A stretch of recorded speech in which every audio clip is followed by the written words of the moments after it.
জয় শ্রীকৃষ্ণ। প্রিয় দর্শক বন্ধুরা সকলে কেমন আছেন? আশা করছি ভালো আছেন এবং সুস্থ আছেন। আমাদের দৈনিক রাশিফল এবং টোটকার ইউটিউব চ্যানেলের পক্ষ থেকে সকলকে অনেক স্বাগতম জানিয়ে আজ একটি বিশেষ ভিডিও নিয়ে চলে আসলাম। তো আজকের ভিডিওর বিষয়বস্তুটি কিন্তু হতে চলেছে দুটি রাশিকে কেন্দ্র করে এবং শনিদেবকে কেন্দ্র করে। তো শনিদেবকে ঘিরেই আজকের ভিডিওর বিষয়বস্তুটি। তো স্কিপ না করে সম্পূর্ণ ভিডিওটি দেখার অনুরোধ রইল সকল প্রিয় দর্শক বন্ধুদের কাছে। আজকের ভিডিওটি কেমন লাগছে অবশ্যই কমেন্টে জানাবেন বন্ধুরা শেষ অবধি দেখার পর। তো চলুন ভিডিওর বিষয়বস্তুটি শুরু করার আগে বলে নেই, আমাদের এই চ্যানেলের মাধ্যমে গ্রহ সংক্রান্ত, রাশি সংক্রান্ত, বাস্তু টিপস, টোটকা নিয়েও কিন্তু ভিডিও হয়ে থাকে। এই ধরনের ভিডিওগুলি পেতে চাইলে অবশ্যই আমাদের চ্যানেলটিকে সাবস্ক্রাইব করে পাশে থাকা বেল নোটিফিকেশনটি অন করে রাখার অনুরোধ রইল সকল প্রিয় দর্শক বন্ধুদের কাছে। এবং আজকের ভিডিওর বিষয়বস্তুটি একবার শুরু বলা যাক কি আছে আজকের ভিডিওটির মধ্যে। এই বছর গলায় কাটা হয়ে কিন্তু বিঁধতে চলেছেন শনিদেব। বড় বাবার রোষে মুখে কিন্তু পড়তে চলেছেন দুই রাশির জাতক জাতিকারা। তো এতদিন আমরা যেই বিষয়গুলোই শনিদেবকে ঘিরে এবং রাশিগত বিষয়ে বলে এসেছি, রাশি নক্ষত্র লগ্ন হিসেবে কিন্তু সবার ভালো ফলাফলই বলে এসেছি শনিদেবকে কেন্দ্র করে। কিন্তু আজকের ভিডিওটি সম্পূর্ণ আলাদা। আজকের ভিডিওটি কিন্তু যেটি হতে চলেছে শনিদেবের রোষের মুখে পড়তে চলেছে এই দুটি রাশির জাতক জাতিকারা। তো সেই বিষয়ে কিছু কিছু বৃত্তান্ত বলতে চলেছে এবং কোন কোন রাশি প্রভাবিত হবে মার্চের পর থেকে সেটিও থাকছে আজকের এই ভিডিওর মধ্যে। স্কিপ না করে সম্পূর্ণ ভিডিওটি দেখার অনুরোধ রইল প্রিয় দর্শক বন্ধুদের কাছে। তো শনিদেবকে নবগ্রহের মধ্যে বেশ গুরুত্ব কিন্তু দিয়ে থাকা হয় এবং দিয়েই কিন্তু দেখা হয়ে থাকে। কর্মফলদাতা হিসেবেই পরিচিতি পেয়ে থাকেন শনিদেব এবং শনি গ্রহ। সবাইকে তাদের কর্ম হিসেবেই ফল দিয়ে থাকেন এই গ্রহ, সেটি আমরা সকলেই জানি। এবং শনিদেবকে একটি রাশিতে 2.5 বছর পর্যন্ত কিন্তু থাকতে হয়। তাই 12টি রাশিচক্র পূরণ করতে শনিদেবের 30 বছর সময় লেগে যায়। এই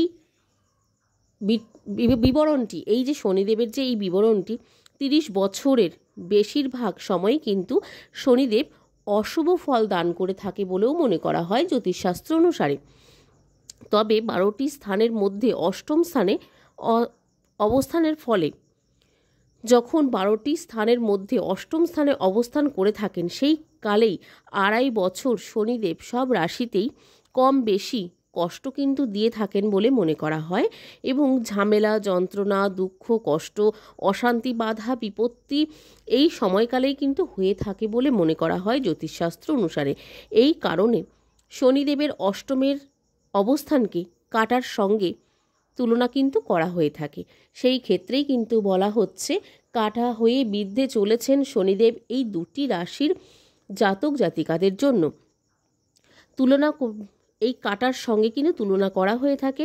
মুনি ঋষিগণদের কাছেও কিন্তু এই কালকে কণ্ঠক শনির কাল বলে বিবেচিত করে থাকেন এবং বলা হয়েছেন। তো এই কণ্ঠক শনি কি হতে চলেছে বা কি আছে একবার জেনে নেব। আসলে শনিদেবের বিশেষ দৃষ্টির কারণে শনিদেব যেই ক্ষেত্রে অবস্থান করে থাকে সেই ক্ষেত্রে ছাড়াও 3টি ক্ষেত্রে দৃষ্টি দিয়ে থাকেন বলে মনে করা হয়। এর ফলে রাশিচক্রের 4টি ক্ষেত্রে প্রভাবিত কিন্তু হয়ে থাকে। এই 4টি ক্ষেত্র যেখানে যেখানে প্রভাবিত হয়ে থাকে সেই ক্ষেত্রে কিন্তু অষ্টমের অবস্থানকালকে শনিদেবের অষ্টম, দ্বিতীয় এবং পঞ্চম, তার সাথে সাথে দশম স্থান প্রভাবিত হয়ে থাকে। গোচরকালে জন্মরাশি থেকে চতুর্থে কিন্তু শনিদেবের অবস্থানকে অর্ধ অষ্টম শনি এবং অর্ধ কণ্টক শনি বলেও কিন্তু বিবেচিত করা হয়ে থাকে জ্যোতিষশাস্ত্র অনুসারে। কণ্টক শনি কখন হয়ে থাকে? শনিদেবের চতুর্থে অবস্থানের কারণে চতুর্থ ছাড়াও ষষ্ঠ এবং দশম, তার সাথে সাথে চন্দ্র রাশির স্থান প্রভাবিত করে থাকে। সেই সময়কেই কিন্তু কণ্ঠক সময় হয়ে থাকে এবং সেই সময়ে কিন্তু এই কণ্ঠক সময়টি বিবেচিত করা হয়ে থাকে। এই কারণে শনিদেবের চতুর্থে অবস্থানকে কাটার সঙ্গে তুলনা করা হয়ে থাকে। অর্ধকণ্ঠক এবং শনির এই যে কণ্ঠক শনির মতো কষ্টদায়ক না হলেও জীবনে কুপ্রভাব কিন্তু কিছু কিছু ক্ষেত্রে ফেলে থাকে। তো কোন কোন রাশি প্রভাবিত হবে সেটি জেনে নিন। জ্যোতিষশাস্ত্র মতে শনিদেব 29শে মার্চ 2025 রাত 9:45 রাশি পরিবর্তন করবে, মীন রাশিতে গমন করবে। শনিদেবের এই রাশি পরিবর্তনের সঙ্গে সঙ্গে সিংহ রাশির জীবনে কিন্তু শুরু হয়ে যাবে কণ্ঠক শনি, যেটাতে কিন্তু সিংহ রাশির জীবনে কিন্তু বড়সড় সমস্যা ফেলতে পারে। এর সাথে সাথে শুরু হয়ে যাবে কন্যা রাশির জাতক জাতিকাদের এই কণ্ঠক শনি, যার ফলে এই দুই রাশির জন্য কিন্তু তারপর থেকেই সিংহ রাশি এবং কন্যা রাশির জীবনে পেতে চলেছেন কর্কট রাশির জাতক জাতিকারা শুরু হতে দেখা যাবে। শনিদেবের রাশি পরিবর্তনের সঙ্গে সঙ্গে কোন কোন রাশি হবে? ধনু রাশি চলেছে কর্কট রাশি এবং বৃশ্চিক রাশি শনিদেবের এই শনির পরিবর্তনের সঙ্গে সঙ্গে শুরু হবে ধনু রাশির এই রাশির জাতক জাতিকারা।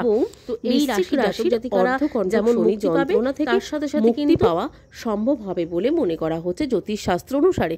তো জ্যোতিষশাস্ত্র অনুসারে যেটি বলা হচ্ছে, শনিদেবের কৃপভাবে বা শনিদেবের প্রভাবে এই কাঠা বিধানোর যে বিধিরা বা এই যে বিষয়টা হতে চলেছে অর্ধকণ্ঠক বা কণ্ঠক যোগ, সেই কণ্ঠক যোগের ফলে কিন্তু সিংহ রাশি এবং কন্যা রাশির জীবনে অনেক বড়সড় কিছু কিছু সমস্যা কিন্তু আসতে পারে।